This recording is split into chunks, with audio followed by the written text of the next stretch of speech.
మీరు తీసుకునే అదే మందులు, అదే నాణ్యమైన మందులు, కానీ సగం ధరకే.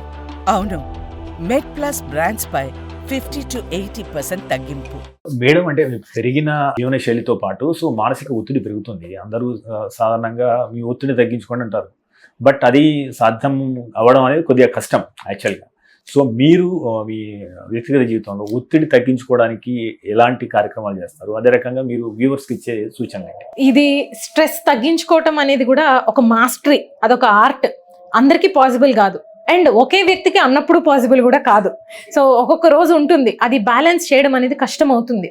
సో నా ఉద్దేశం ప్రకారం ఏంటంటే, డైలీ ఎక్సర్సైజ్ చేసుకోవడం రెగ్యులర్గా, మన హాబీ ఏదన్నా ఇష్టమైనది, ఒక పెయింటింగ్ కావచ్చు, లేకపోతే మ్యూజిక్ వినడం కావచ్చు, ఒక పాట పాడుకోవడం, డాన్స్ చేయడం, ఏదైతే మనకి ఇష్టమైన హాబీ ఉంటుందో అది ఒక 10 నిమిషాలు చేయగలిగితే చాలా వరకు స్ట్రెస్ అనేది రిలీవ్ అయినట్లు అనిపిస్తుంది.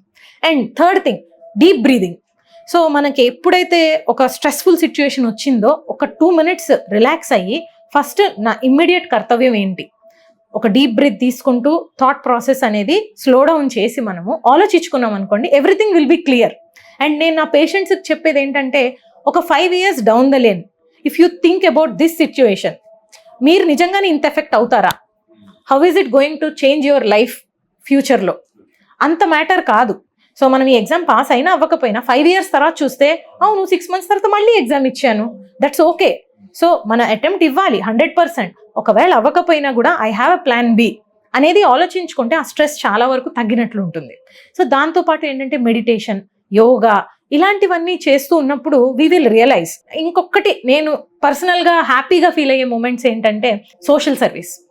ఎవరికన్నా మనం ఒకటి వస్తువు కొనుక్కున్నాము అన్న దానికంటే, ఒకళ్ళకి మనం ఇవాళ ఇది ఉపయోగపడే పని చేశాము, ఒకళ్ళకి నా చేత్తో నేను అన్నం పెట్టాను, సో సమ్ లోన్లీ పర్సన్, నేను కొంత టైం వాళ్ళతో స్పెండ్ చేసి వాళ్ళకి కాస్త స్ట్రెస్ రిలీవ్ చేయగలిగానంటే మన స్ట్రెస్ చాలా వరకు తగ్గుతుంది. అండ్ ఇవి చిన్న చిన్న యాక్టివిటీస్ కానీ, ఒక సినిమా చూస్తే వచ్చే ఆనందము, they last for very few minutes. ఒక జోక్ విన్నాము, ఒక 5 minutes ఉంటుంది ఆ స్ట్రెస్ రిలీఫ్ మనకి. బట్ ఇలాంటి సోషల్ యాక్టివిటీస్లో పార్టిసిపేట్ చేస్తే ఆ ప్రొడ్యూస్ అయ్యే happy hormones they last for days together. So weekly once ఒక ఆర్ఫనేజ్ కానీ, ఓల్డ్ ఏజ్ హోమ్ కానీ వెళ్ళడం, లేకపోతే అవసరం ఉన్న వ్యక్తితో కాసేపు మాట్లాడడం చేసిన తర్వాత we feel happy for days. అది so that would be my choice, how to relieve the stress అంటే.